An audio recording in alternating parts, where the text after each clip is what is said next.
Rumi is the greatest Sufi mystic and poet that he transcends time and space. For centuries, Rumi has appealed to people of different cultures and backgrounds with the language of love. He speaks directly to the heart and is therefore timeless. Rumi, who is one of the most quoted poets in the West, is the founder of a bridge between the Islamic world and the West and forms a common foundation for dialogue with his works. God said, "Let there be light," and there was light.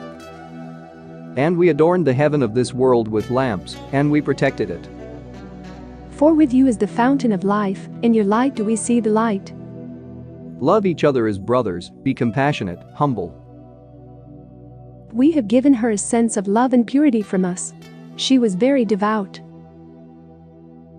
The prophets came to mankind to set an example of good and goodness. Scriptures were sent to teach truth and honesty. In fact, all the teachings point to one word. That's the only word that's the source of all beauty. This unique word is love. There is no evil in a heart with love. There is no hatred or revenge in a heart with love. There is no radicalism and hostility in a heart with love. Maulana Jalaleddin Rumi called everyone into this word. He took his inspiration from the Quran. The Quran taught him? You, believers, you are such frank, clear-hearted people that you love everyone, even if who are enemies to you. And you believe in all of the Allah-revealed books. Those who believe and do deeds of righteousness, the most gracious, will surely bring about fondest love for them. As a matter of fact, he lived these principles in his life. While Rumi was living in Anatolia, it was occupied by the Mongols. He advised the public to calm because of the Mongol invasion. That's why he was subjected to insults. Rumi chose to get along with them. But he had very advanced ideas in his mind. One of those ideas was that the Mongols would come forward in a completely different line. Indeed, in a verse of the court, he says, "When you look at the Mongols, you see the notorious unbelievers, but I consider them 100 banners of faith." The truth confirming this sentence took place 35 years after his death. Ghazan Khan, the leader of the state, prints and hangs Rumi's poem in gold letters to the Khan's Diwan house. Yes, we inevitably need sounds like Rumi to drown the hard drums of the clash of civilizations. Today, it becomes imperative that we take the time to come together, talk to each other and understand, and find a common basic and reference framework. He not only talked about compassion and tolerance with what he wrote and did, but also signaled how an atmosphere where these values became reality would emerge. Rumi was born in the city of Balkh on September 30, 1207, at a time of social, political and military problems all over Asia. Like God's beloved servants, he was persecuted and eventually forced to leave his country. First they moved to Nishba, then to Baghdad, then to Kaaba. Then they come to Damascus and Karaman. They settled in Konya at the invitation of Seljuk Sultan, who invites Rumi's father Bahadin Wellet. In 1231, with the death of his father, his disciples gathered around Maulana this time. After many years, he met Shams Tabrizi, who visited Konya. The process in which he continued his spiritual journey and eventually became known to the known person with his spiritual depth was thanks to his meeting with Shams. Maulana and Shams have mystical conversations for a long time and become followers of each other.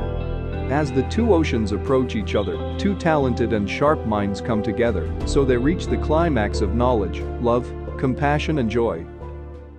However, after a while, the public will not be happy with the conversation of these two people, and rumors begin. So Shams leaves, one night unaware of Rumi. And Rumi is very upset. He'll take himself to seclusion. In the absence and longing of the friendly Shams, he writes mystical poems.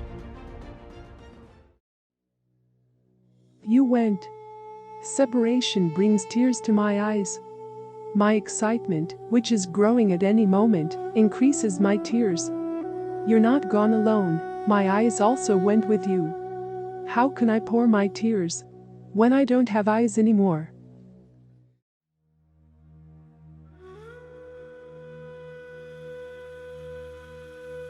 Rumi divine love has now turned into a fire and matured by cooking. As a matter of fact, with the departure of Shams, he started to whirling Sama. I heard you intend to leave us. Don't. Another lover, you're gravitating onto another friend. Don't. What are you doing in this foreign world, stranger? Which obdurate person do you mean? Don't. Don't steal us from ourselves, don't go to far lands. You admire stolen others. Don't.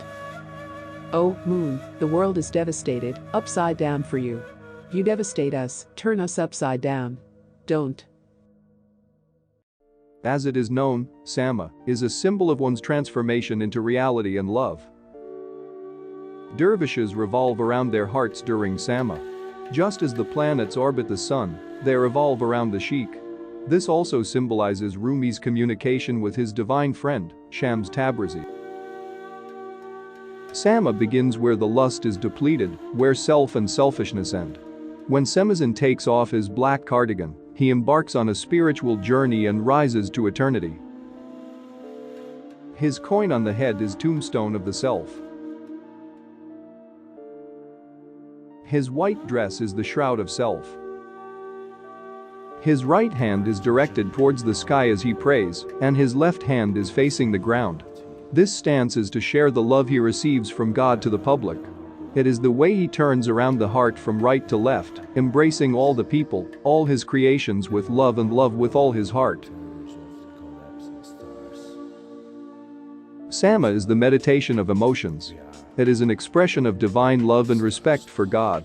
Sama is something new that Rumi has uncovered. It is an innovative approach to achieving God. It is to be one and reach Him by feeling God unconsciously during His return.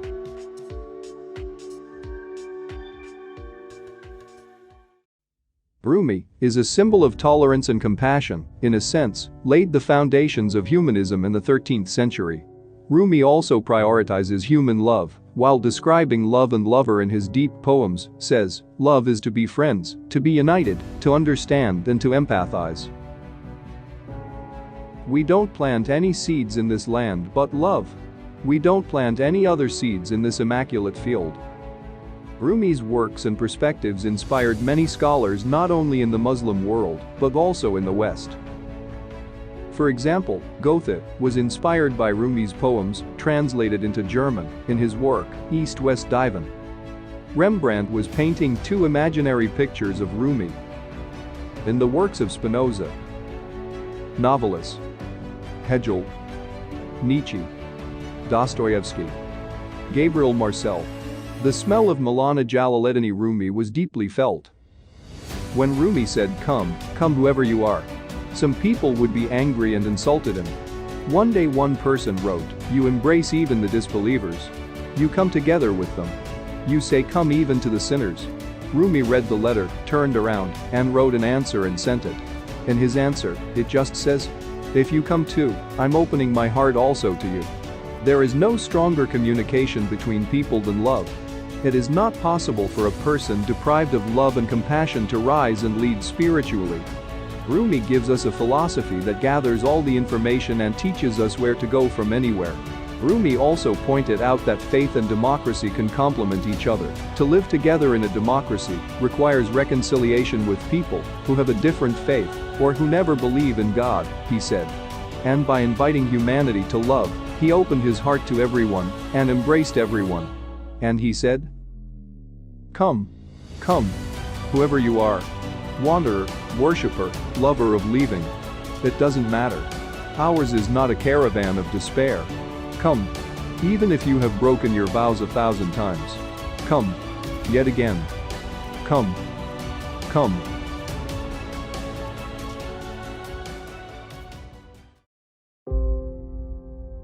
And Rumi commented on his life with the following 3 words. I was raw, cooked, and then burned. Today, we are here as a sprout of the seeds planted by Rumi. In a world where love is replaced by envy and hatred, we can only come together to lead to the same purpose. Today, the languages we speak may be different, but Rumi says, those who share the same feeling, not who speak the same language, they can agree. That's why we can sincerely embrace you from the heart.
Allahu Ekber.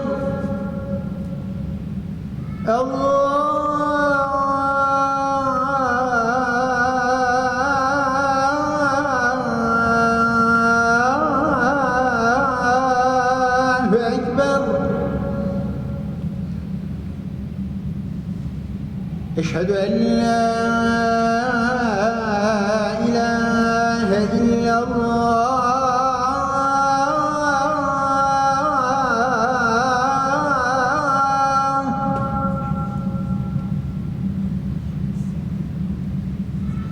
Eşhedü en la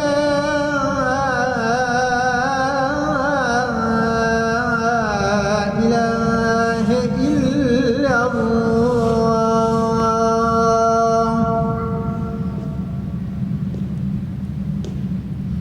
Eşhedü enne Muhammeden Resulullah.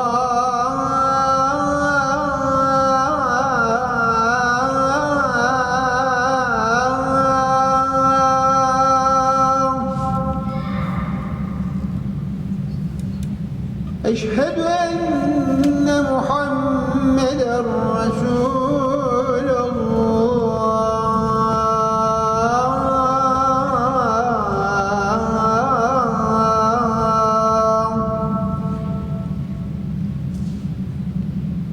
Hayya alel felah.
fikriyle Mevla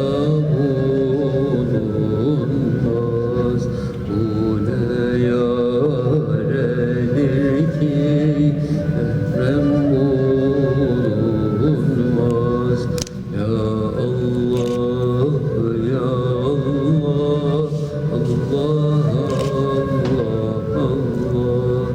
Ya Allah, Ya Allah, Allah,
وله الجوار المنشآت في البحر كالأعلام فبأي آلاء ربكما تكذبان كل من عليها فان ويبقى وجه ربك ذو الجلال والإكرام فبأي آلاء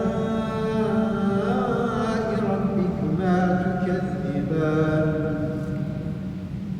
يسأله من في السماوات والأرض كل يوم هو في شأن فبأي آلاء ربكما تكذبان سنفرغ لكم أيها الثقلان فبأي آلاء ربكما تكذبان يا معشر الجن والإنس إن استطعتم أن تنفذوا من أقطار السماوات والأرض فانفذوا لا تنفذون إلا بسلطان فبأي آلاء ربكما تكذبان يرسل عليكما شواظ من نار ونحاس فلا تنتصران فبأي آلاء ربكما تكذبان فإذا انشقت السماء فكما تكذبان وله الجوار المنشآت في البحر كالأعلام فبأي آلاء ربكما تكذبان كل من عليها فان ويبقى وجه ربك ذو الجلال والإكرام فبأي آلاء ربكما تكذبان يسأله من في السماوات والأرض كل يوم هو في شأن فبأي آلاء ربكما تكذبان سنفرغ لكم أيها الثقلان فبأي آلاء ربكما تكذبان يا معشر الجن والإنس إن استطعتم أن تنفذوا من أقطار السماوات والأرض فانفذوا لا تنفذون إلا بسلطان فبأي آلاء ربكما تكذبان يرسل عليكما شواظ من نار ونحاس فلا تنتصران فبأي